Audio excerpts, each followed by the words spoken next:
All right, let me do the intro. Ladies and gentlemen, trans and non binary punks of all ages and denominations, welcome back to another episode of Not Just a Phase. Thank you for joining us in season 4 and being here on this crazy planet that we call Earth. Let me get the plugs out of the way real quick if you're new. And if you're not new, you got to sit and listen to them anyway, so I apologize. We're online at notjustaphase.net.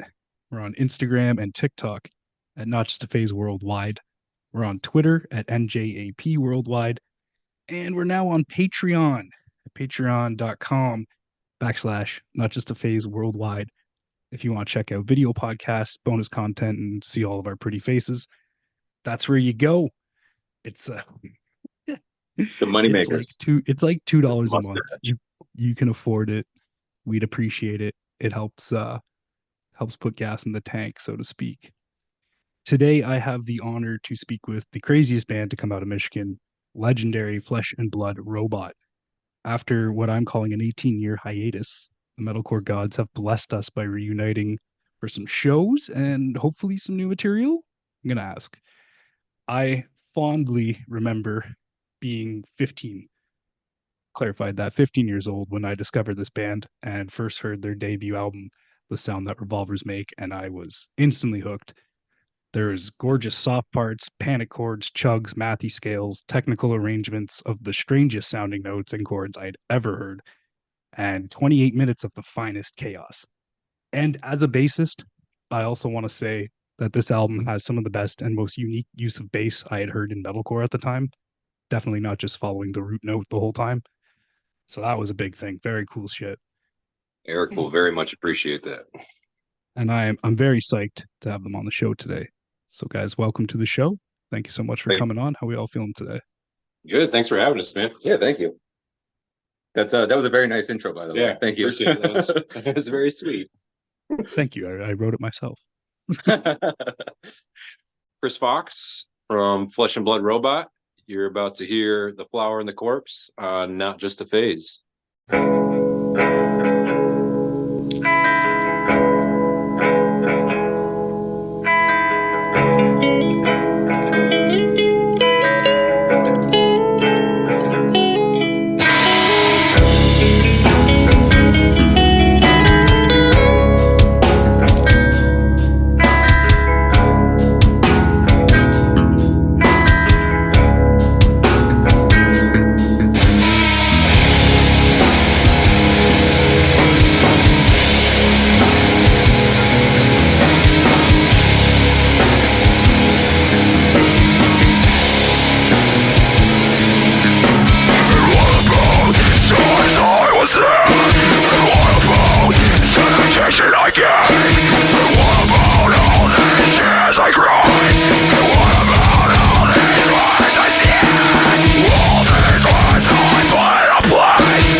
Sour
when you guys emailed me, I was like when the fuck did The Sound That Revolvers Make come out? 06, 07?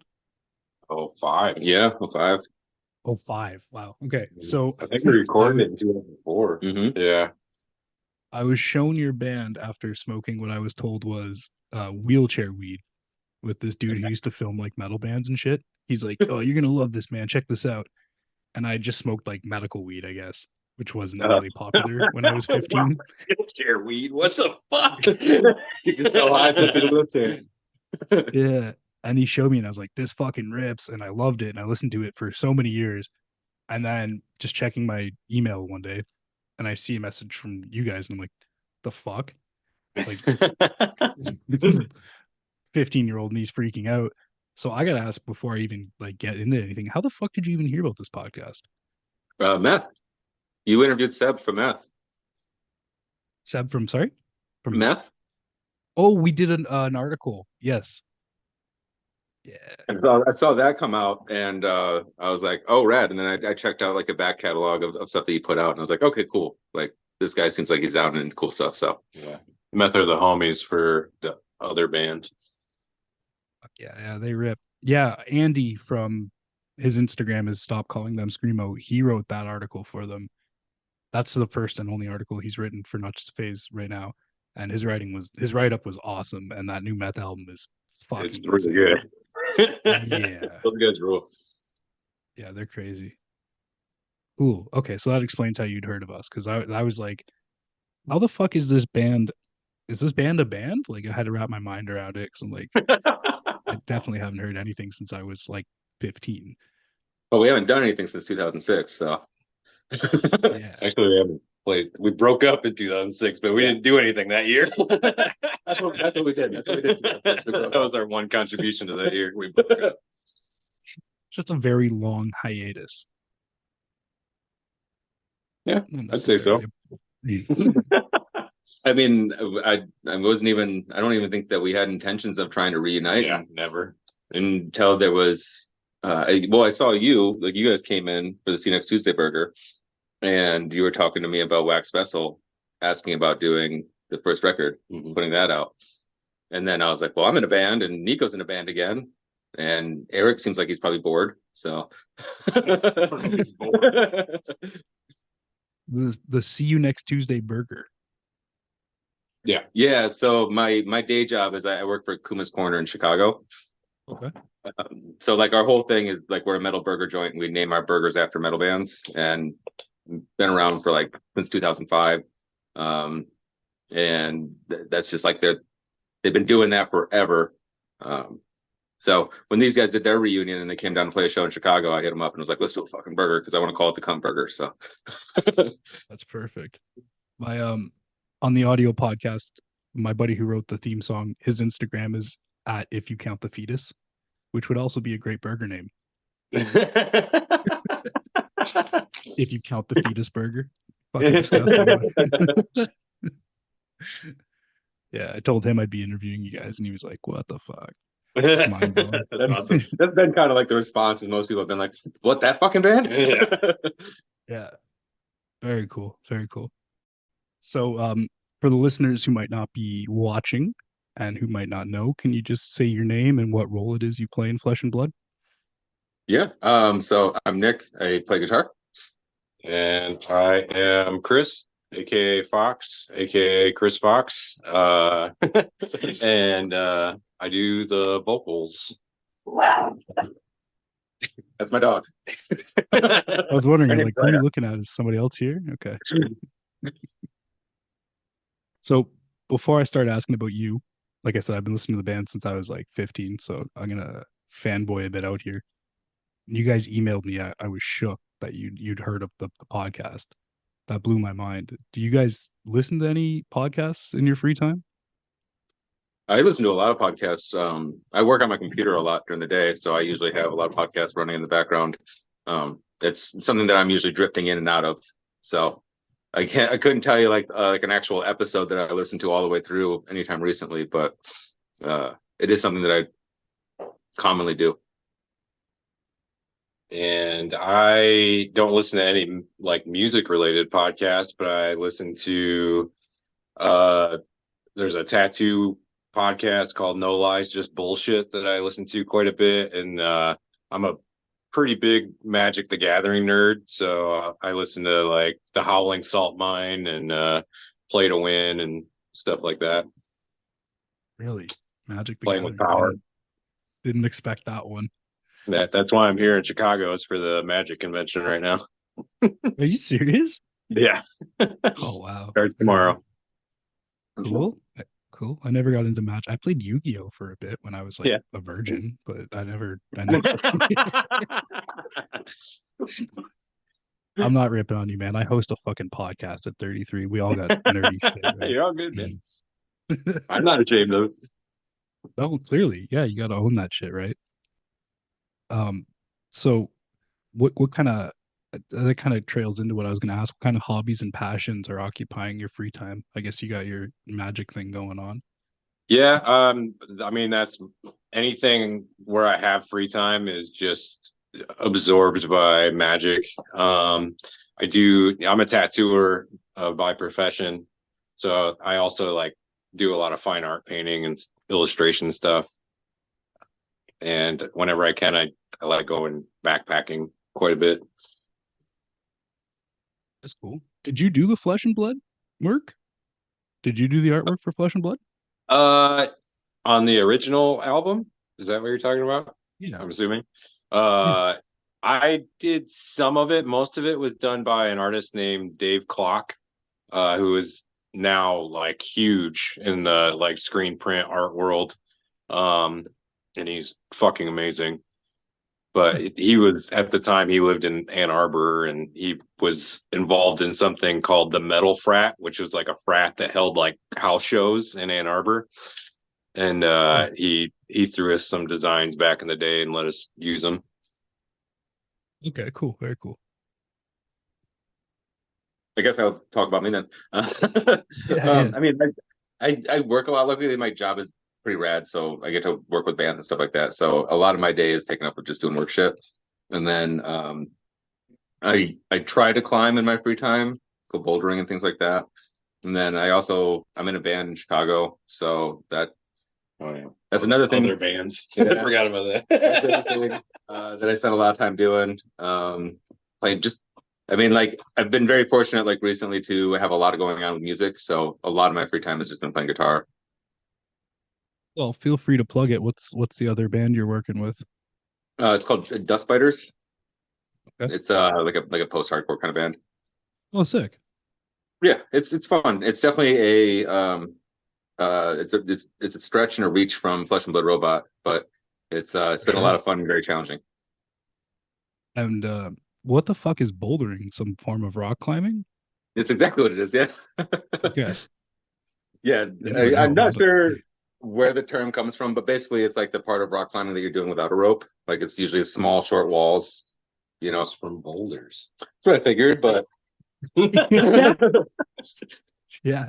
that's what I was like. That's what I pictured, but it could be fucking. I don't know what it was. Right? Gotta ask.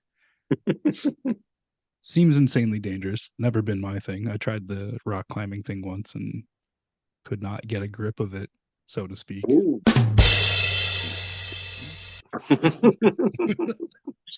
Fuck, I hate myself. I want to do origin stories for you guys. Think way back. How did you first discover punk rock or underground music, or how did it find you, so to speak? I mean, God, I just remember like kind of getting into like really shitty metal, like Godsmack and Stained, and then Sick.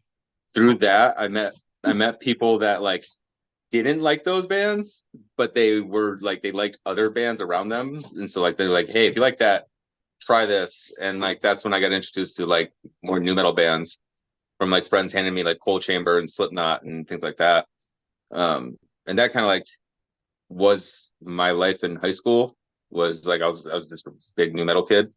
And I think that like that was kind of how I became friends with Chris. It was, you know, like he was big fan of Tool, and he was actually the only other guy in the band or the other guy in high school that I knew that was in a band. You were in a Weezer cover band. Yeah, I was. And I didn't expect that. Okay. Yeah. My first serious band was a Weezer cover band. And yeah, so you know, we both grew up in very small towns. So The same one. very first, Well, for a minute. yeah. So going to a small town high school like that, like Chris was just like in a band, no way, like it was just like cool, Cool guy. yeah.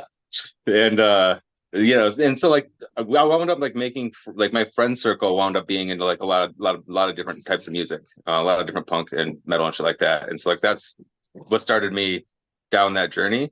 And then eventually my senior year was when I actually started like getting to know the local scene and what was going on with like local bands and local shows and stuff like that. And then that was kind of like when the door blew open as far as musical taste. That's when I got introduced to a whole lot of shit. Cool. I don't know if you'd say he's the cool guy in a Weezer band listening to Tool, but to each their own. 15-year-old Nick thought so. Yeah. 16-year-old me thought it was really cool.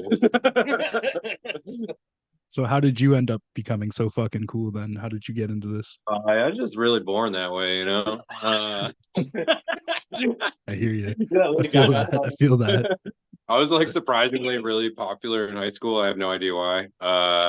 Same. And it turned out to be a cool dude because of it. Yeah. I don't know where any of this is coming from. How I got into music. Yeah.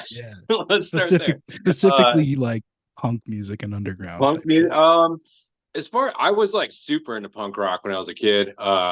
Misfits was really my like kind of gateway punk band, but it wasn't even like good Misfits at the time. It was like when American Psycho came out. How did you step onto that though? Like how did you get introduced to it? I kind of befriended some like older punk dudes in our small town, and started hanging out with them a lot. And fucking, I was, super young, 15, 16, and they'd fucking get me beer and shit like that. So I was like always hanging out with them. So And and we're just always like jamming, like then they got me into like older Misfits, and then Black Flag, Bad Brains, it started like going down, until it gets like really like obscure type shit. And then from there, I mean, I was always kind of into metal too. So it was like I'd have my punk month, and then I'd have my metal month, and then I'd like kind of go back and forth. It was just, and then I also had goth phase too. I'm not gonna lie. Nice. Which is super cool. I don't give a shit. But yeah, that's how I got into punk. I don't remember how I got into metal. Probably just, I was always my dad was like a rocker, and he kind of got me into more chill type metal stuff as a kid. And then I just, we didn't have like a lot of access to like music back then, like exists now, obviously. So it was just kind of like hand me down, like fucking duplicated cassette tape type stuff. But every once in a while, ripping off CD Warehouse. or ripping off CD Warehouse, or shit like that. But yeah, I started getting into metal with stuff like White Zombie and like Fear Factory and shit like that. It just all kind of spiraled out until we found cooler shit. Yeah. Eventually, somebody showed us Poison the Well, and we were like, we want to play. Poison the Well was like the big turning point for I think both of us. Oh yeah. And then changed like my life. then, Changed my life. then like 18 Visions, Walls of Jericho, like anything on Trustkill or Ferret at the time. And then you just keep finding more stuff, and yeah, when we found From a Second Story Window, that was like huge too. Yeah, because we had never really, besides like something like Dillinger or something, like we'd never heard anything like that before. And that led us into stuff like Red Chord and stuff like that. Oh fuck, the Red Chord! I just saw them on a flyer the other day. Yeah, that's insane. From a Second Story Window. Yeah, yeah, that too. Yeah, it's cool you say that though, because like I always called that era of metalcore the golden era, which makes me sound old as shit. But metalcore really has not been. I think it peaked during that time, the Victory era. you know? Yeah, fair enough. Yeah. It's like I still fuck with a little bit of metalcore bands here and there, but it's nothing like it was then, as far as I'm concerned. But Right. that's just my opinion. Just because I have a podcast and a microphone doesn't mean it Yeah. means anything. I honestly don't know the state of most metal music nowadays. Like I don't listen to it very frequently. And when I do, Well, it's me neither. Yeah. like I don't know, like it's probably some band that I listened to fucking 15 years ago, like Yep. I'm in the same boat. I mean, I try to check out everything that comes across my way. Mhm. But yeah, I don't listen to a lot of the newer metalcore, or I try to, and I'm like, I don't like that. And then I put Poison the Well or something like that back on. I'm good. Right. How Yeah. did you guys? How'd you guys end up forming the band though? You've got how you guys met. I mean, I was 15 and then, I was inspired by this dude because he started a band and I had met the summer of my senior year, the summer before my junior year. I had met a guy named Alfonso who sang for the band. The band's called Heartsick now, but they were called No Life then. And he basically kind of like showed me what it was like to be in an active local band, how to book shows, what the local venue scene was what it was like to interact with promoters and stuff like that. And I realized that it wasn't as hard as I thought it was. When you grow up in a small town, it seems like the only way that you're in a band is if you somehow get, you know, access to that kind of stuff, access to that world is somebody to usher you into it.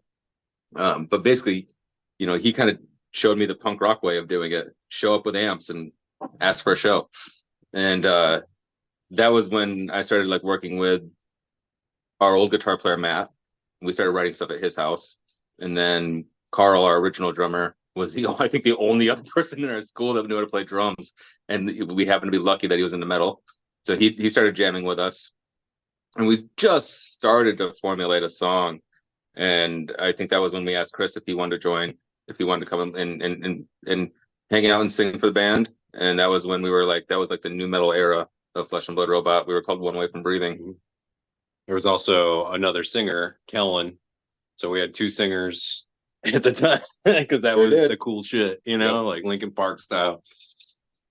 Sick. So you guys played shows with dual vocalists under a different name. I was unaware of this. Yep, that's like pre Flesh and Blood. Yeah. Okay. So I'm assuming way before the name change and lineup change. It was like 2000 to 2002. Yeah. Yeah, we were all still in high school. Okay. So while you guys were writing the sound that revolvers make, what were you guys listening to that might have influenced the writing? Or what were you just listening to in general around that time?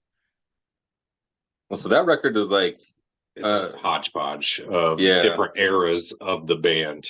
Like, you want me to go through it? No, that's exactly what I'm gonna say. So. Okay. So like the first three songs, that's why on the album the songs are like in like chapters, like chapter 1, chapter 2, chapter 3, or sections or whatever. It's because the first three were transition songs from our band prior, One Away from Breathing, that we kind of reformatted for Flesh and Blood. The next two songs, Want to Rock Your Body and If, were like the first couple songs we wrote as Flesh and Blood. And you can tell because that's right when we're starting to get into like metalcore and stuff like that. And it's why it kind of sounds like unearthy or like, Poison the Well-ish or whatever. And then the last three songs are when we were diving deep into like math metal type stuff. And that's where we wanted to head. And, that's the direction we wanted to like keep Flesh and Blood. And so that was meant to be like the final chapter and what to expect next. That's so sick. That never happened. I always thought like that whole release is so fucking all over the place, but so sick. Like you had elements of everything kind of throughout that. So now that you've broken it down like that, it makes so much more sense in my head. Because like I want to rock your body. It meant to just kind of like tie off the past and then move into the future. Yeah. It's the kind of like the idea we had for it. But it is definitely like it's a documentation of our musical journey, essentially. It's crazy, like us discovering Poison the Well, and then you just see the rabbit hole that we went through all the way to the last song. Yeah, that's sick. Okay. Wow, that makes a lot more sense because like the whole thing is a fucking journey, and now I've literally been explained why it sounds like a musical journey, because it literally is. Yeah, and I don't know if you had a chance to check out the live track for If I Lived in the 80s, but that was actually the last song that we wrote as a band. And that was recorded for a live show that we did in Canada. But that was the direction that we were going. Like that song is like a really good indicator of like the stuff that we would have kept writing. Yeah. Kind of math But I haven't- core mixed with like rock and roll type shit. I've not had a minute yet. I do know that is up on Spotify and everything right now. I just saw, where were you playing that? Where was that in Canada? Oshawa? Yeah, Oshawa. We were on tour with Signs of Very Collapse and Closed Casket Funeral at the time. Very cool. Very cool. Is there any bands from that era, I guess like 05, 06 MySpace era, that blew up or might still be doing it that kind of shocked you guys? That Shaka. I mean, I don't want to sound like a dick, but For the Fallen Dreams blew up. Like, Yeah, we played with For the Fallen Dreams all the time back in the day. Yeah. I played with them once at L3 in St. Catharines. Yeah. Like they're way a back. great band. It was just crazy Amazing. to see like they went from like coming and seeing us, starting a band, opening up for us. We broke up. They took off. Yeah, the other band I'm in, it's still going. That's how I linked up with CNX Tuesdays, because Flesh and Blood just always played shows with CNX Tuesday. So the Bear quit and they asked me. Yeah. Yeah, I'm surprised that that's still going too. No offense. No, Anytime I see I'm any surprised band too, from, man. well, like I see a band from when I was a teenager still putting out music, whether the band was good or not, it's surprising. You know what I mean? Like to have that longevity, even with Who was- lineup changes, whatever, just to have that still going is fucking always mind blowing to Right. me. Do you remember who's on the Into the Moat show that like opened the show that we were like above and now they're massive? Fuck, I love Into the Moat. What a good band. Oh, Yeah, man, I'll they're have to look it fucking up. amazing. We got to play with them a few times. Fuck, So they were fun. phenomenal. They're insane. Pariah just announced a new thing too Mhm. through Lamb Goat. They're putting out an EP. That's another Black Right. Market Activities band. Who did? Pariah. Let's me on that one. Yeah, they were a Black Market Activities band. They're fucking great. I think Into the Moat's on Black Market, or I don't aren't they? remember. They're on either Were they? Metal Blade or Black Market, one of the two. I thought they were Metal Blade, but yeah, they might have been. Well, I since mean, we're From a Second Story Windows back now, and they're putting out. I mean, their new They're- song is oh my God, fantastic. yeah, they've been kind of sharing some stuff with me. It's so fucking good. They're gonna just rip shit up when they release it. I'm hyped to see that or hear that, I should say. So good. I've been asking this question on the podcast for quite a while now, and you guys are the perfect guest for it since we're talking about throwbacks during the glory era of the internet, the MySpace era. Did you guys have any sort of cringy MySpace name or any cringy screen names? My screen name was Fox Will Fucking Kill You. That's right. I forgot about So sick. My whole MySpace career, that's what it was. All in caps, no spaces. So tough.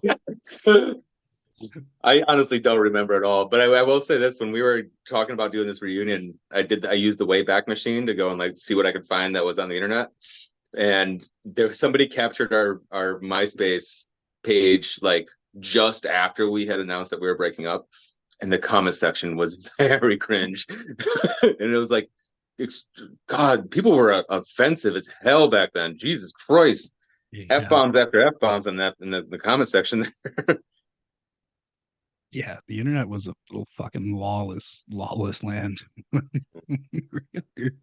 Yeah, Holy for shit. real. That's cool. Yeah, at one point I had I Want to Rock Your Body as my MySpace profile song. That's So I was just awesome. thinking about it. Yeah. I was just thinking back That's- to cringy MySpace names are always a good one. Can you guys recall what one of your last profile songs might have been? Fuck. I have no idea. I could not tell you. Like probably like a number 12 Looks Like You song or something. I have no idea. Good call. I was really, really, really obsessed with number 12 Looks Like You. As was I when I first discovered them. Holy shit. It was unlike anything I'd ever heard.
So, what's the band name about? Like, I always thought it was like the duality of how connected we are to technology as humans, like how we've merged with technology. Basically, That's way cooler than entire what existence. it actually is. Sorry?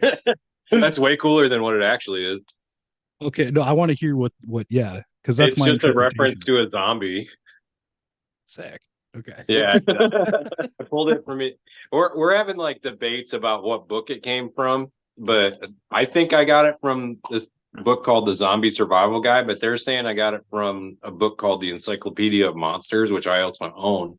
So I don't know which one's which. But we got that. It's just a reference to a zombie. We were when we decided to, transition into Flesh and Blood. We're just trying to think of like a cool name, that It's sounded very cool kind of, name. yeah. We had a hard time.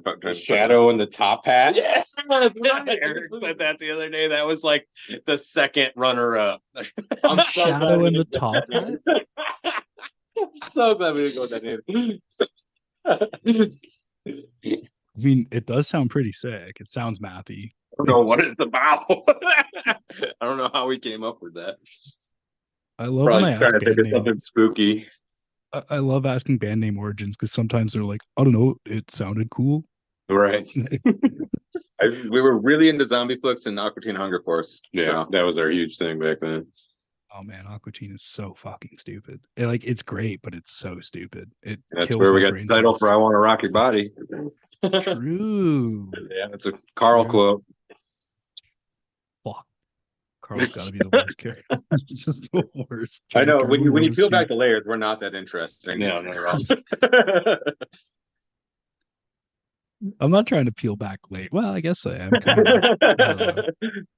I'm just asking the questions I'd want to ask. 18 years. Why reunite now? The Wax Vessel release. When they showed interest and wanted to put that out, it was not only was it a really cool opportunity to see the record out on vinyl, and also through a really awesome company like Wax Vessel. But like the last thing, and I'm sure that the other guys probably agree with this, but the last thing that we wanted to do is come off like we were just gonna sell the record, take our money, and go away again. So if we're gonna reignite any sort of fan base and get people excited about the band again, I just thought it'd be a really good idea to see if we could try to do a reunion show around it as well. I also was a little concerned that we were going to put the record out and 10 people were going to care. So we probably should do the show to try to sell the rest of the records and then it sold out in 20 seconds. So I guess we didn't really have to worry about that. How many copies flew out in 20 seconds? 300. So, I mean, it's a decent amount for 20 seconds, but it's not in, 20 like, it's not seconds. thousands. No, but still, holy shit. Like when you guys were reuniting, I was like, oh fuck, I got like two of my old friends I gotta tell about this band. So for 300 to fly out, that's cool as shit. Like, yeah, that's Yeah, great. we're really excited. And I mean, like, Wax Vessel doesn't fuck around. Like, he puts so much effort into like the artwork and the pack-ins and like the different variants. Like, I don't think we were expected all the variants and everything that he was going to put into it. Like, when he kind of sent it all over to us, we're like, holy shit. Yeah. Okay, cool. I can't wait till I get a copy. Exceeded expectations big time. Very cool. That's a very good reason to get back at it. Like when you guys hit me up, I was like, wow, that's fucked. Because I always remember thinking, like, what the fuck happened to this band? Like, because I never like followed people's like music. I wasn't like documenting or like that nerdy about it like I am now. Like I didn't know names or what the fuck happened, right? Just you didn't put out anything more. It's just guess they're gone. You know what I mean? It's just that was it, right? Yeah. So it's cool. It's cool Yeah, you it was came kind of back for weird. that. We had a So hard time. totally unplanned, eh? Like this Well, we were conversation happened at the after Wax time Vessel we said put it were out. what's that? I'm sorry. The conversation of reuniting happened just because Wax Vessel wanted to do it. I mean, that's what sparked it for sure. Like I told Nick that they had expressed interest in putting it out. And then everything, we got to talking amongst all of us, about, the release. Then it just kind of naturally came up. Should we play a show? Like stuff like that. And can we play a show? Can we, because we live fucking everywhere, like I'm in Michigan, Nick's here in Chicago.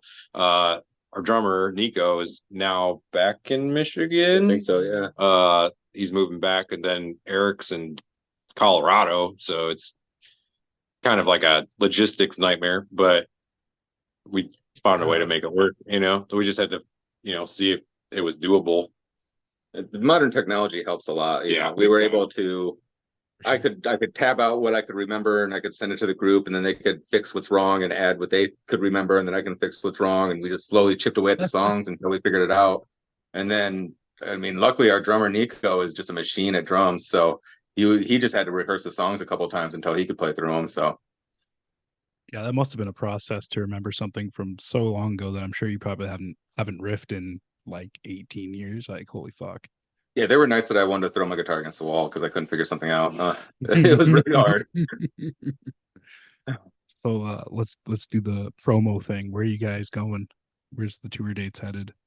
Is there, All right, we got a long list of them. them. We are playing in Grand Rapids, Michigan on March 17th at Pyramid Scheme. That's the official reunion show. There you go. That's it. That's all we got so far. That's all that we really have planned. That's like it Yeah. took. We knew that it was going to take a lot of work just to do the first show. So that's our main focus. Make sure this first show goes well. I mean, if we suck at our reunion show, nobody's going to want to book us to do anything else anyways. So let's just make sure that we do well there. And then if people come like with some offers and there's some cool that like, if somebody wants us to go do a cool festival and we can make it work with everybody's schedule, then we'll definitely play more shows. I think the hardest thing is just trying to like, if somebody's asking us to do like a VFW haul, like we're going to look like assholes asking for a couple $1,000s because we have to fly our bass player in and everybody's got to drive in for rehearsal and stuff like that. So like if we're going to do another show, we just got to make sure that it works and everything's appropriate for it. So this is why I asked, just in case you guys had some secret agenda, you want to tell us where you're all going, or if anyone's listening, now you know what the deal is, right? Yeah, I mean, right. Just give us all the money and then we'll come do it. No, we do want to play. We want to play some cool shows. Like if the cool offer hits the table, we'll definitely see if we can make it work. We are planning on trying to record If I Lived in the '80s like properly and put that out for sure. We want to try to write some new music if we can. Again, like with the new technology, we all have recordings, like home recording studios, so we can kind of like send each other riffs and things like that. But this music's not the easiest to write in that format. So you heard it here first, folks. Flesh and Blood Robot have reunited for the money. Yeah, that's it. It's not a lot of money, That's but it. the Benjamins, I'm gonna get like $20, Yeah. dude. That's what's up. By the end of it, after you pay for that gas and shit, yes. You might get some McDonald's. You never know. Yes. Can't afford Get the that. dollar menu anymore. Yeah, there's not even a fucking dollar, man. And like a cheeseburger is like $5 now. It's like the Mick value menu cheeseburger. Fucking ridiculous. Yeah, we wouldn't have been able to make it on tour these days. Yeah. Yeah, no kidding. Okay, so there is plans to write new music. That was going to be a question. Is anything already happening, or is it just hopeful? I mean, I have a bunch of riffs. Eric's got a bunch of riffs. I have zero riffs. Me too. I mean, I play guitar and I have zero riffs. Like I am right now, riffless. our main concern really is just like being prepped for the March 17th gig. If we can write some new material, like while we're getting prepped for that, cool. But otherwise, I think that if we're gonna focus on writing anything, it'll probably be after the 17th. Was there any songs that were written after that didn't make it to light? Like fuck my brain. The If I Lived in the 80s, like that kind of shit. Is there any other ones that were kind of half written that There's didn't make there's another Yeah. song that's kind of like a joke song called I saw your MySpace profile and I wondered if I get your screen name. it? Yo, And it's just like a joke 5 second like grind song that we never like Sick. established anything for, that we just go and that was it. Yeah. That's amazing. So maybe we The- could turn that into a song. I don't know.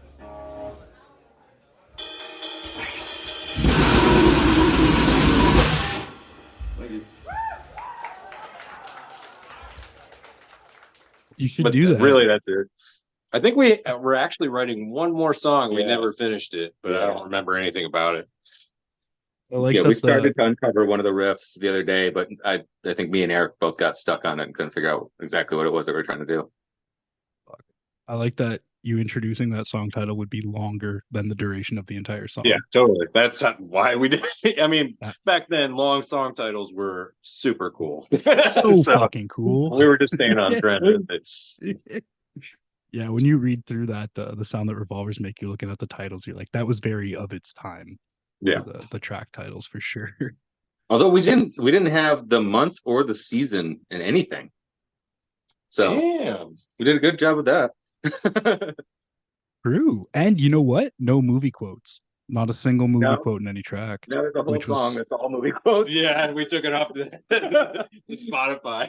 What? Which one? There's actually two movie quotes. There's a Punch Drunk on the original CD or whatever. There's a Punch Drunk Love sample, and then there's the Maybe Death is a Gift Part 1. yeah, it's some Kevin Spacey movie which cringes me out now. But the life, I forget what the fuck it's called. I'm It was pulling up about my it US. was a whole movie about the death penalty, which is maybe Death is a Gift Part 2 is about that movie. Holy fuck. I'm pulling up my USB after this because I have all my music that I purchased legally on a USB stick from back when I was a teenager that I still have. So I have that song on a USB somewhere that I have not remembered because I saw in Death is a Gift Part 2 and I was like, oh, there wasn't a Part 1. How clever. Yeah, Part 1 was There just was. the sample. Yeah. I We thought took you it off for almost didn't do the Spotify and movie everything. quote. Fucking Well, and every then band did movie quotes. Shepherds We Yeah. Shall Be, that whole song is about Boondock Saints. But there's no movie quote in it. That's correct. I mean, There's the no- lyrics are the quotes, but there's no sample in it. Yeah. Yeah, A lot of that's the what I mean. lyrics Samples. are just quotes from the movie. Excellent lyrical writing. Right, yeah. That's where Grap Orlock got it from. So with new songs, will there be new merch? I presume. Hope. To Yeah, see? Yeah. We're printing new stuff for the show for sure. We have some stuff up right now, like kind of made to order stuff. Throwback designs. Yeah. Oh yeah. And then I like earlier designs. Cool.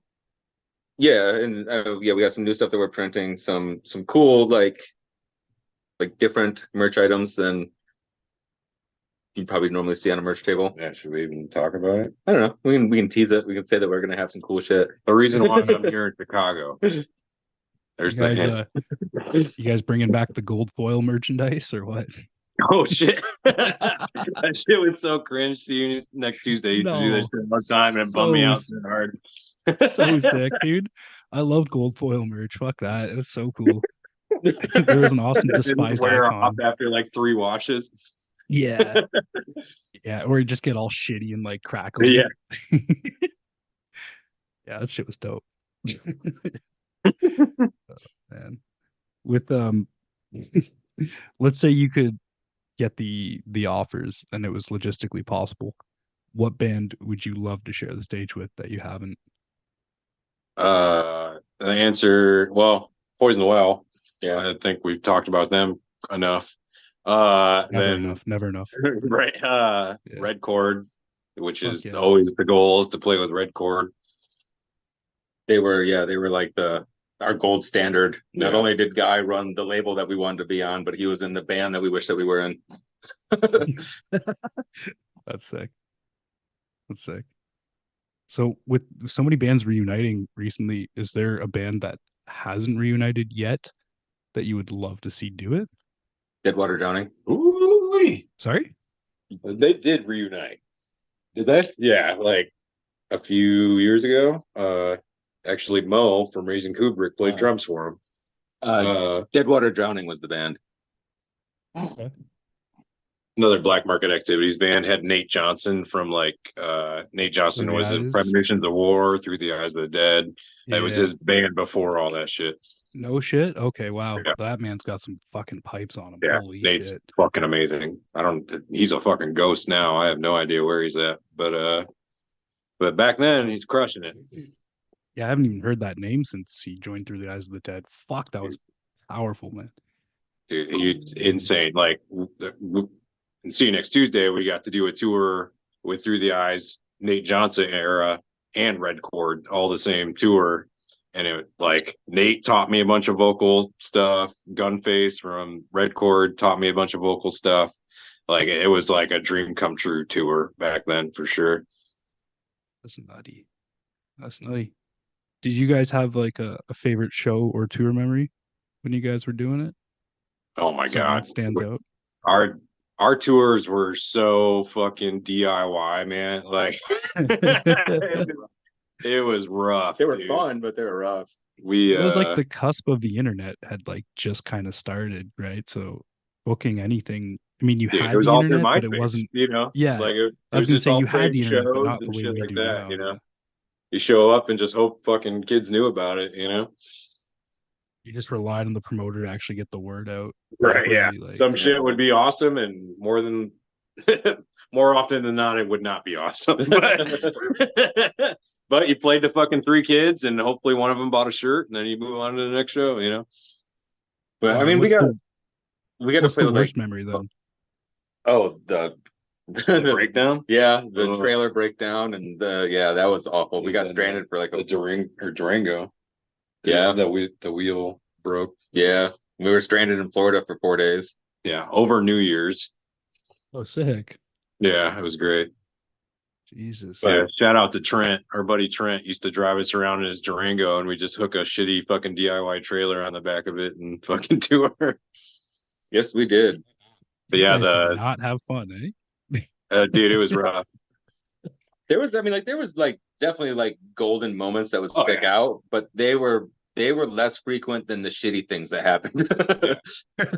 They had like all the tour stuff. Like the cool parts were like not exactly playing the shows. It was like just us being bros, hanging out and doing stupid shit as fucking dumb early 20 kids, Yeah, getting blacked out on Bourbon Street after playing a show was a lot of fun. Yeah.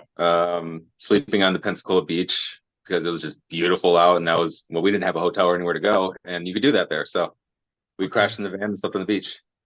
Shit like that. And like honestly, like I think that it was just really cool for the opportunities to go and get to play with bands that weren't coming around. They weren't coming up to Michigan. Get to go and play with Bodies in the Gears, the Apparatus, and Number 12 Looks Like You and shit like that. Like and through those shows, you get to like see all these other great, amazing bands that were in the same position that we were, that were just starting to get traction and awareness and things like that, and they were going to start playing, trying to come up the coast and stuff like that. So that there was just, you just get to see the scene. You get to go out there and see what's happening, and it was very vibrant. It doesn't feel like it did back then. these days, but it's a little bit more connected. Everything is available on the internet to see what's happening. So you're not really in the fog like we were back then. For sure. I was gonna ask too, like, what do you I guess you guys are in different places, but would you consider the band's local scene Chicago? Michigan. It'd be Michigan. I guess two of us are in Michigan, so that's probably in Lansing, Michigan. So I guess that's our home base. Okay. So what's the home base scene like right now? Is there any locals popping out? You get no clue. I mean, Just Heartsick, which who we mentioned was No Life. Yeah. That's the band that like One Away from Breathing like always played shows with, and they helped us out and stuff. They're still going. Like they switched their band name to Heartsick quite a few years ago now, but it's still pretty much the same band. They've been going since 98. 2000 was their first show. 2000. 2000. Okay, so they've been going this Holy whole fuck. fucking time. They're still playing, and they get on like massive shows, which is great for them. Then I honestly don't know too many of the local bands. There's a pretty good Detroit scene, that's for sure.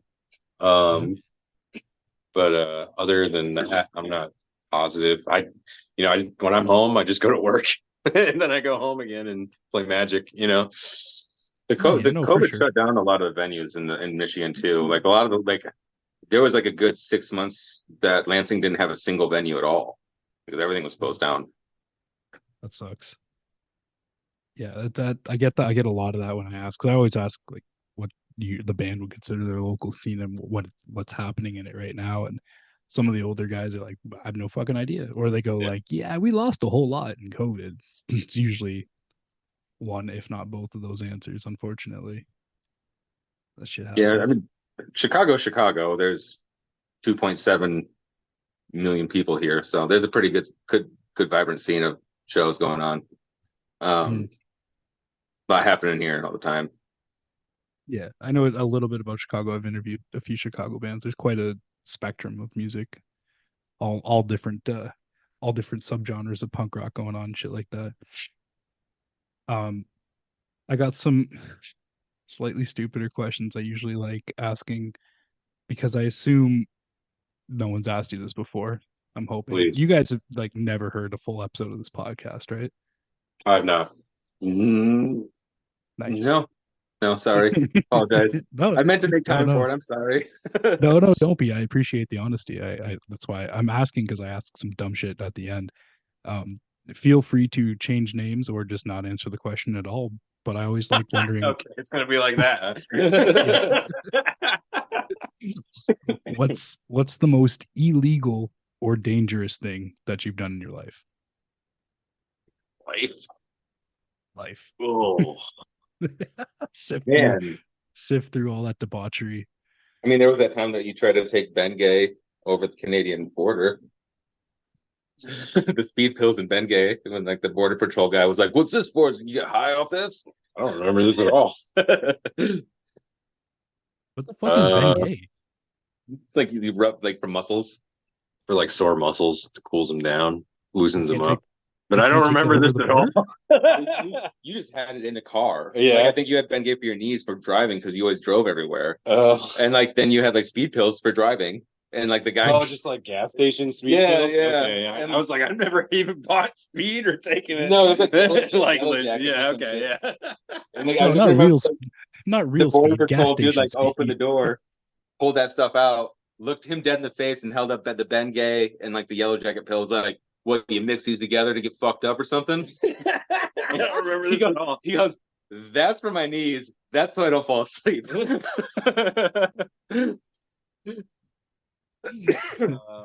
I mean, I don't think A lot of underage drinking. Yeah, I was gonna say Oh, the yeah. extent of my criminal career. Well, I guess I can say this probably now that I'm older and it doesn't really matter. We used to find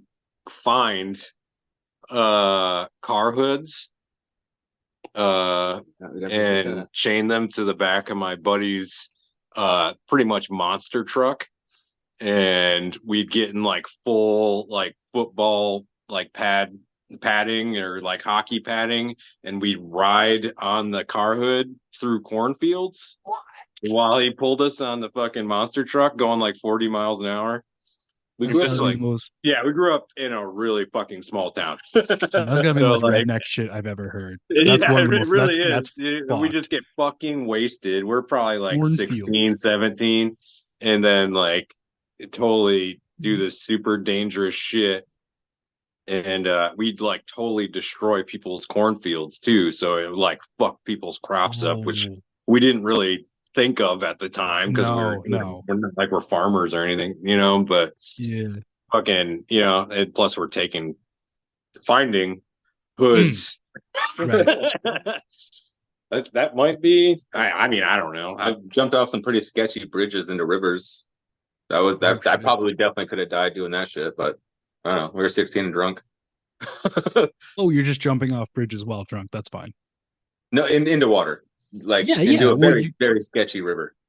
Yeah, your body's a little looser when you're wasted though, so the crash won't hurt as much. You'll be fine. Oh, fair. I'm not a big That was fan the of logic heights. we were using too. What's that? So that was the logic that we were using too. Yeah, no, of course. Those are both really fucking stupid. That's insane. I would not jump off bridges. I'm a pussy with heights. I'm afraid of I'm the heights. same way, man. But hood surfing through cornfields drunk as shit wearing football pads sounds fucking awesome. I mean, I'd it's pretty probably cool. I'd probably still do that if I got enough Jameson in me. It sounds like a good time. I think it was Bacardi 151 was what we were drinking. Ooh. Might as It was well the drink easiest- fucking nail polish remover, man. The easiest shit to steal from Meyer. So A lot of Boone's Farm back then. So Boone's Farm and Natty Ice. yeah, King Cobras. We did steal a keg from a Pizza Hut in our town. Had like a shed behind it, and that's where they kept all their kegs. And we found out about that. And one of our other friends broke in and stole like a pony keg and brought it to a party, but we didn't have a tap. So me and this other dude like jammed like a flathead screwdriver in the top of it, and we're like pouring each other like warm beers out of it for a whole night. sounds so gross. Man, 16 years old, what are you gonna do, man? You want beer? That's what you Delicious, do. delicious piss warm beer out of the can. Yeah, that's great. Drink 2 or 3 of them, it'd be good. Yeah, it wouldn't matter at that point, right? Sick. Okay. Okay. I do have another stupid question. Then I'll ask some shit that's kind of related to music. But assuming neither of you guys are pacifists, if you could punch one person in the face as hard as you possibly can, with no repercussions, they just have to take it, who would you punch and why?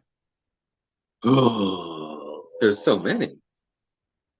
I know that's why you only get one because that's what makes it tough. I feel One like punch, the one easy person. answer is Trump, you know?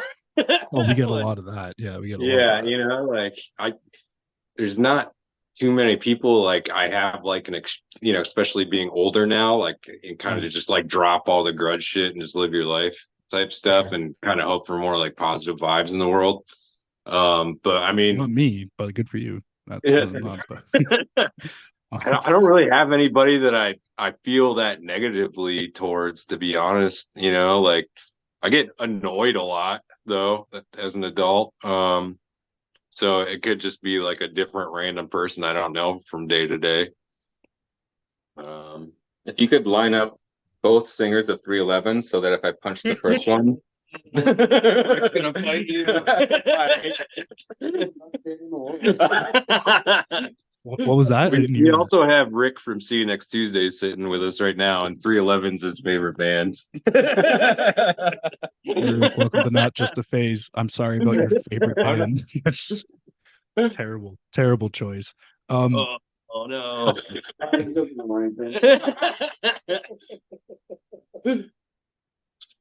I have to ask, even though there's so many reasons, but why the 311 guys? every single song that they sing annoys the shit out of me the second I hear it. You guys are Rick's gonna punch you. I mean, like, and again, like, I'm not. I know that like that sounds stupid, but I honestly like anytime the 311 comes on, I'm just like, God, please, just please change the song, please. Rules. I like 311 Rules. for the record. You do? Yeah. Oh, word. I'm not like a Why? super fan like Rick over here, but I don't mind them at all. I'll get down with it. Ooh. All right. Teach their own, I guess. Well, that leads perfectly into my next question I always ask in order here. What music do you listen to that could be considered a guilty pleasure, either by yourself or by others? So you don't think 311 is a guilty pleasure, but most people do, and they should. Fair enough. So I'm pretty like unashamed by any tastes I have in anything. Like if you don't like it, then go fuck yourself. So like True. it's like who gives a shit? But I will say if there had to be one or two, like Jamiroquai is like my all-time favorite musical group ever. 90% of what I listen to is Jamiroquai. I have no idea what the Jamiroquai is. Remember the song Famous? like Virtual Insanity with that dude in the big like top hat and they had that really weird music video on MTV. It was like fucking groundbreaking. Damn. Sounds like It you with hit it, your bro. head in a It's kind of cornfield like too many times. I electronic don't know. funk type stuff. Oh, If okay. you, I don't if know. you saw the music video, you'd immediately remember. Yeah. Like Yeah. a couple of the songs were like huge in that Napoleon Dynamite movie. Oh fuck. Okay. Like the song he Oh. dances to at the end, that's Jamiroquai. Okay. Wow. Yeah, I didn't expect that. Okay. Yeah. But besides that, I'm like super into like Panic at the Disco and like Fall Out Boy and Paramore. Heck Like yeah. I fucking love Paramore. Like Really? so fucking good, dude. I can't name more than two Paramore songs, to be honest. Really? And like But I don't know if I can name the songs, but I listen to the albums very frequently. no shit. Yeah. Yeah, I fuck with Fall Out Boy and Panic at the Disco and a bunch of cringy shit like that. I don't think Okay. that's cringy at all. You were in a Weezer cover band for all, That's true. so I mean, clearly not ashamed. I also No, I fuck don't with give Weezer. a fuck. I mean, dude, there's a lot of pop bands that like I can get down. Like I love The Weeknd. I can get into his stuff a lot. There's a good handful of Justin Timberlake songs that I like. I love Yeah, nothing wrong with that. Love JT. Nothing wrong with either of those, in my opinion. All It's got to right, be well, something worse than that. Come on. I like No Doubt. Tragic No Kingdom's a great Doubt's record. sick. No All right, Doubt's well, sick. apparently I have wonderful taste in music. Yeah. You do.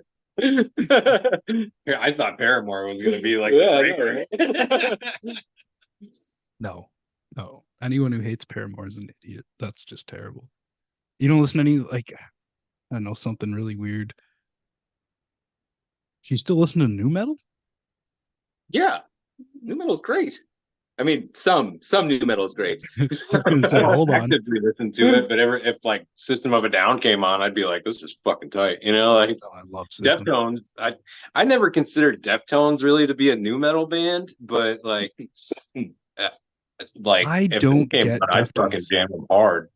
I don't get Deftones. I don't get why they're so loved. Yeah, they were like for a long time they were like my favorite fucking band ever. Like when Around the Fur came out, like that shit was fucking insane. Then White Pony just fucking blew the roof off everything for me. Actually, trivia note about Flesh and Blood Robot. We play in drop C sharp because Around the Fur is in drop C sharp. Very cool. That album is what inspired me to want to play in that tuning. Drop C sharp, eh? Nice.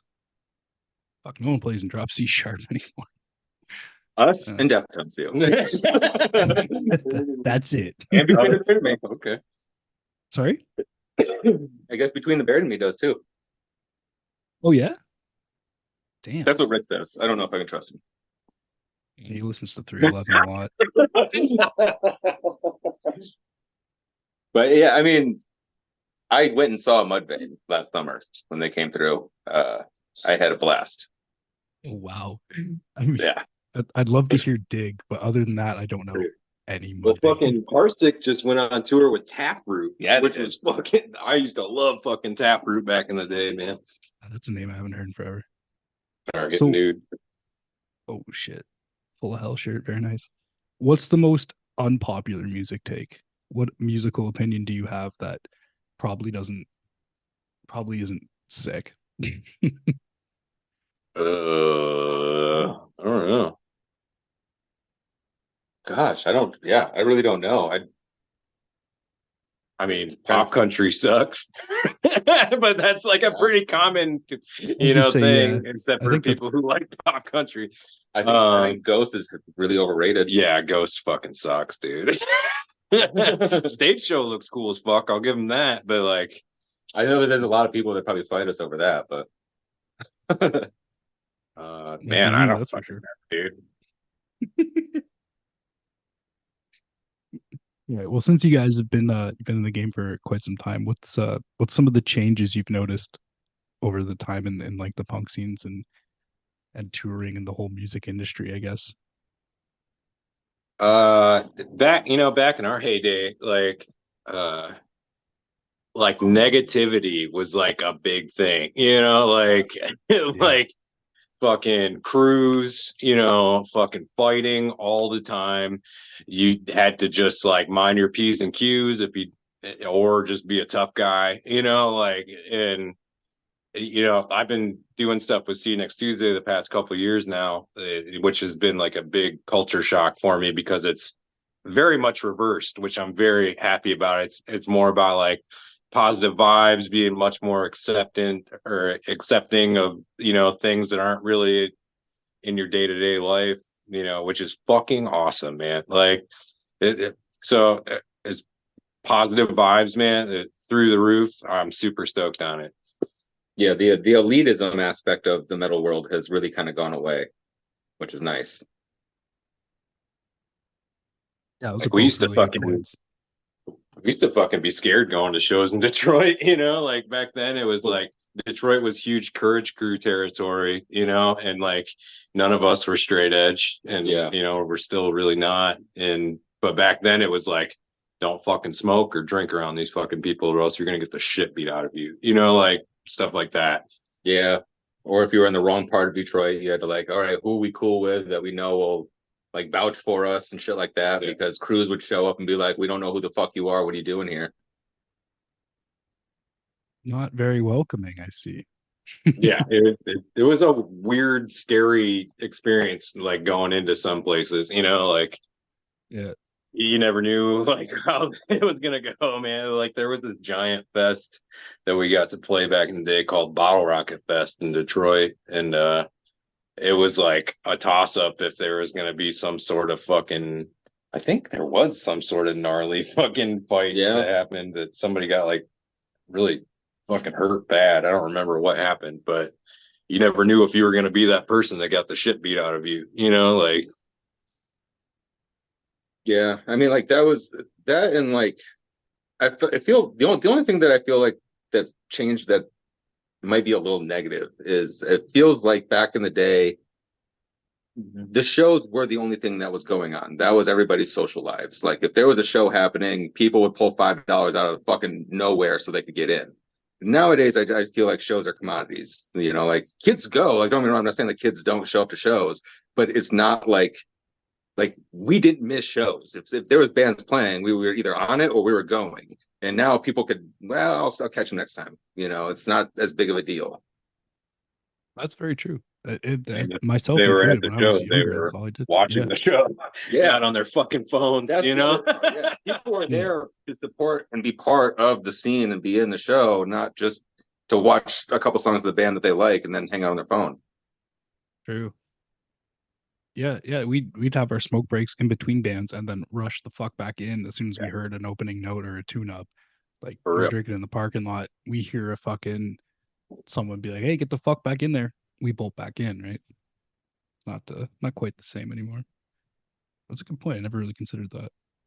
Yeah, it's pretty discouraging being on stage and seeing fucking half the crowd just looking at their phone. It's pretty discouraging. Like it sucks. I used to take people's phones and throw them until phones started being $1,000 a piece. Starting some fights right there. Right? Yeah. Should get a new crew together of fucking phone throwers just going around to shows hucking Get phones. sponsored by Apple and hand out phones at the end of the show.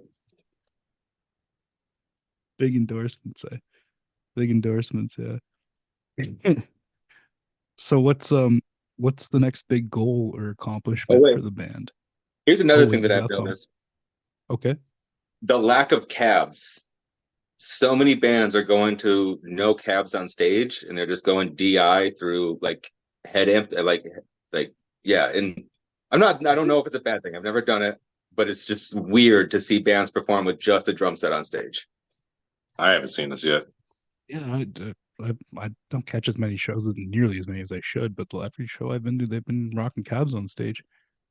I see it Is a this lot. just like, is this like in new metal or something, or just like Chicago thing, 'Cause apparently. I don't go to new metal shows, so I mean, like it's like Oh, we go. Harsick doesn't even play with cabs anymore. The cabs that we rehearsed on, he just has chilling in his. Oh, garage. really? Yeah. I had no idea.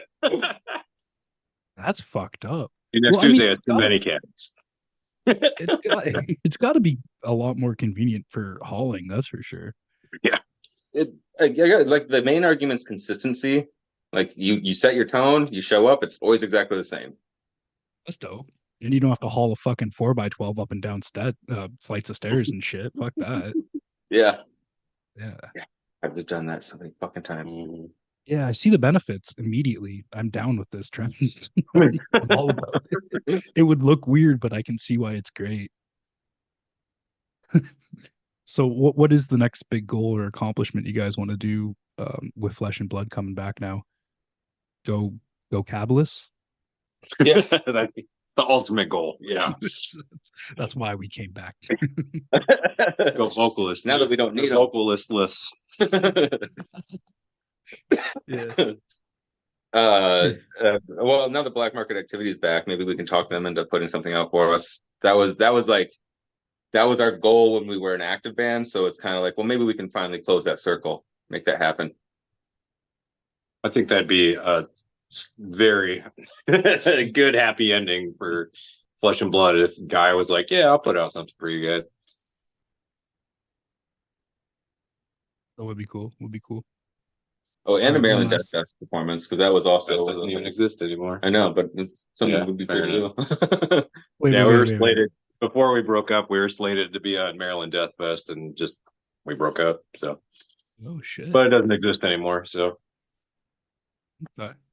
So there's no like big fest you guys would want to play? No They bigger keep going dreams outside away. of- What's that? They keep going away. When we first started talking about getting back together, I was like, oh, it'd be cool to try to do funeral or Furnace Fest. But then they announced that this year's their last year. Is it though, or is that just a ticket sales scheme? Because it would I be don't a know. Slayer's brilliant back, ticket so who sales. knows? Right?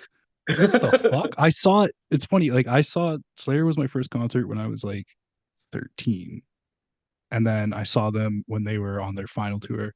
So it was like a whole full circle moment for me. I just thought that was really cool. And then I saw like 2 days ago they're back, and I was like, after 5 years, would you fuckers run out of money? Well, apparently Kerry King's not even aware that it's happening. So I wonder what Kerry King is aware of these days. There's got he's I'm not going to talk shit about Kerry King. no, you're right. Teach you this letter. Ooh, and let me take that back too. I'm not talking shit about Kerry King either. I would never. Ooh. That was a bad idea. That was a bad choice. I immediately regret that. If you guys could give the entire world a gift, what would it be? And it doesn't have to be a material possession. You're laughing. Hey man, I'm asking the crazy questions because no one else is asking. Yeah, I mean, I never get answered or asked this shit. Not shit, the stuff. Oh, you can swear. Well, I'm just saying it's not shit. Okay. Good. I feel you. I think it's a pretty silly question. No, I think it's quite silly sometimes, but I've gotten some good answers. Fuck. Is Trump the easy answer? Fucking, You gonna give us Trump? get rid of him. Oh. The gift of fucking disappearance. You just made those sick shoes, though, man. What are you talking about? We can't Well, we get gotta rid get of a pair them of now. those first, and then you can go. I don't know, unlimited renewable energy. Brilliant. I don't think anyone said that yet. Be a pretty cool gift. Ban the reserve list or get rid of the reserve list in Magic. Yeah, I know you don't know. Yeah. Chris is only worried about 1,400 people on the planet. 1,400. I don't know. Not only do I not know, it's one of them just doesn't seem that important. Just throwing that out there. No, it doesn't. It's not. Yeah. You're giving this to the whole world? Selfish. Hey man, I already said get rid of Trump, okay? The reserve list is second on the list. But equally as important. Trump's probably responsible. Clean water for the rest of the world. Yeah. That's third. Trump's the one that's holding back, like he's the one that's keeping the reserve list around. So Yeah. you get rid of him, number 2 happens right away. Water flows. I get my reserve list gone, everybody else gets water. Holy fuck. Oh man. It's been some laughs. Since I'm playing it as an outro track, despite it not being the favorite, I gotta ask, you guys put Two Skulls Outlined in Dust on Spotify. The original title was Two Skulls Outlined in Dust on a Park Bench. You fucked up. That's my fault. When I was trying to upload them and submit them to everything, I had like 3 different windows going, and I guess the one that I hit submit on, I just didn't have fully filled out. And then after the fact, I found out that I couldn't make a change. So Okay, because I remember reading it and being like, felt like that song title was a lot longer because that was the thing at that time, and it's I one brought of it my up. favorite songs. And then I don't know who I was messaging. Like that song, man. I don't know which one of you I was messaging through your That's me. Instagram and email, and you're like, you want to play that song on the podcast? Fuck, all right. Like, we all collectively, it's not our favorite. Why? It's so good. It's mind you, it's completely different from like the rest of that EP release, whatever. But it's still fucking great. Glad you think so. I just had 2 other people this past week tell me the same fucking thing, and I'm like, why? Listen to the fucking other song. So I guess you're not playing it live then, eh? I think that might be the only song we're not playing.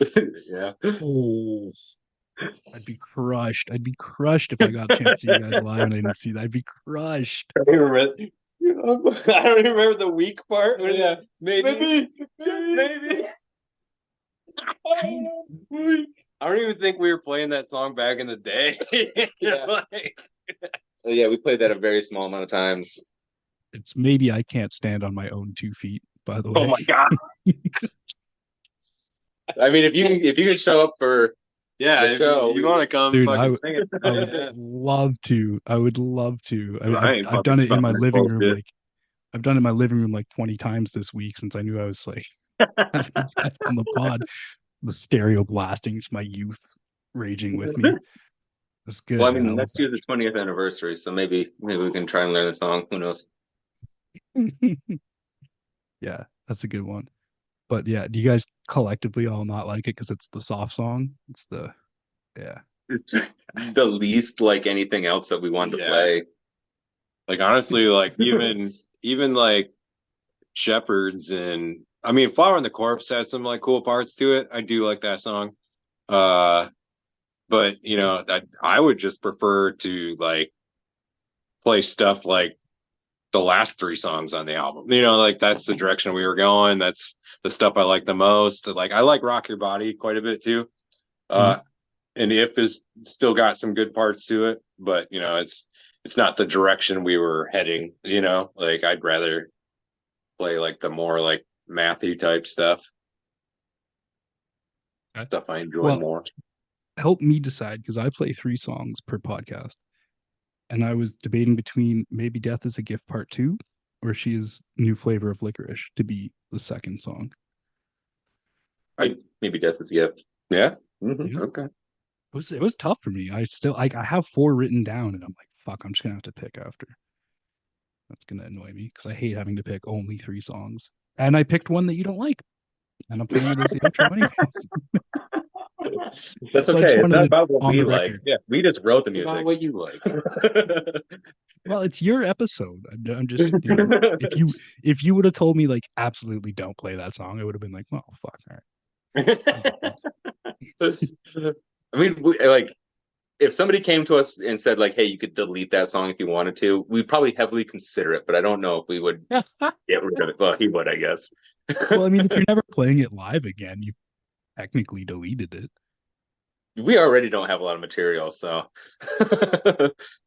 Get Slim just Pickens. dwindling it down. Well, you have that 5-second song that's like a 20-second title, right? So Yeah. that's something to throw in there. All right, this has been a lot of fun, guys. You got any last shout outs, plugs, any causes you want to speak on, anything at all? Floor is yours, the mic's yours, and then we'll play your favorite song, Two Skulls Outlined in Dust.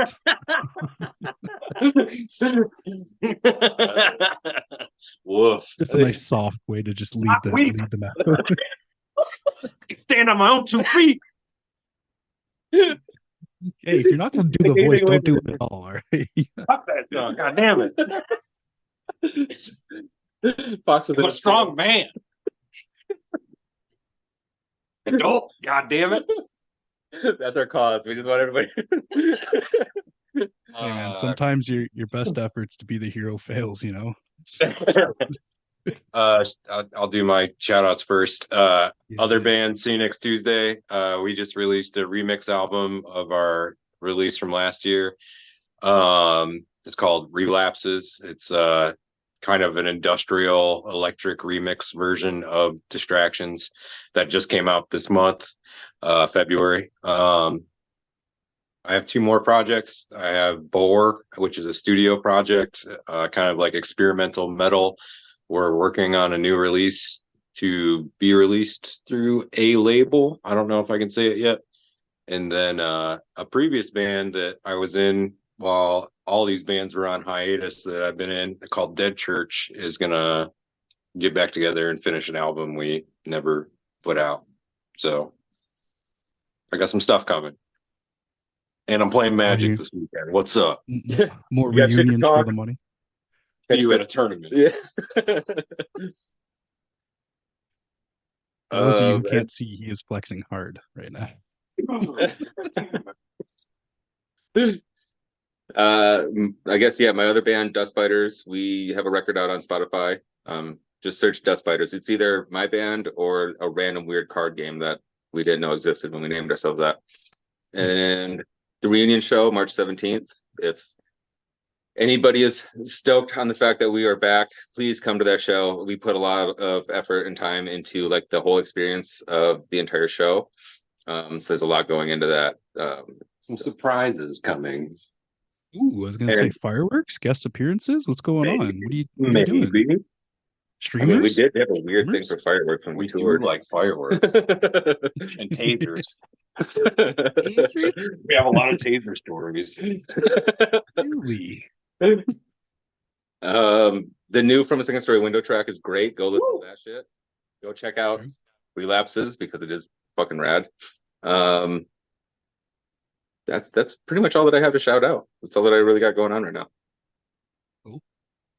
Well, shit, man. This has been super fun, guys. I really appreciate your time and coming to chat with me. I was shocked when you guys hit me up, and this was a lot of laughs and a lot of fun facts in between there too that I did not know about the band. And I hope you guys do a lot more than just one reunion show. We're gonna try. We'll see what happens, man. It's everything's up in the air. We're just focusing on this one show right now. Then we'll see what happens after. But thank you for having us. We really appreciate it. Yeah, seriously. The fact that absolutely. people still care about this band is mind blowing, and that's kind of like what's driving us to play these shows and get and do all the stuff that we're doing. So yeah, fuck, 300 copies in 20 seconds. Nothing to shake your head at. It's fucking crazy. Yeah, mind blowing. The dog wanted to say bye.